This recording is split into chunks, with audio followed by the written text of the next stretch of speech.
తండ్రి అయిన దేవునికి కృతజ్ఞతలండి. అందరికీ వందనాలు. ఈరోజు దేవుని వాక్యము జూలై నెల 18వ తారీఖు గురువారం, 2024వ సంవత్సరం. సామెతల గ్రంథం 4వ అధ్యాయం 12వ వచనంలో ఈ విధంగా వ్రాయబడి ఉన్నది: నీవు నడిచినప్పుడు నీ అడుగు ఇరుకున పడదు. జ్ఞాని అయిన సొలొమోను గారు ఈ అద్భుతమైన మాటను తెలియజేస్తున్నట్లు మనకు అర్థమవుతుంది.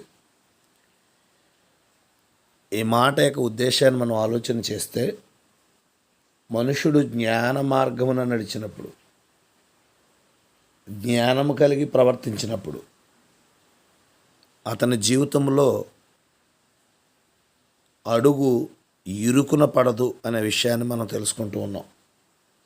ప్రియమైన సహోదరి సహోదరులారా, ఈరోజు లోకములో నడుస్తున్నటువంటి మనమందరం దైవజ్ఞానము కలిగి నడిచినప్పుడు ఆ దైవజ్ఞానం మనల్ని ఏం చేస్తుందంటే, మన యొక్క మార్గాలలో మనము ఇరుకున పడకుండా సహాయము చేస్తుంది.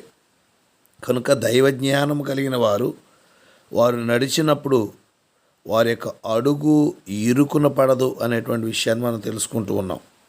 ప్రార్థన చేద్దాం.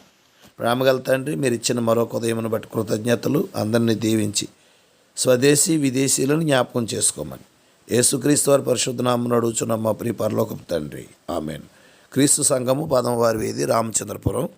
అందరికీ వందనములండి. దేవుడు మిమ్మల్ని దీవించునుగాక. God bless you all.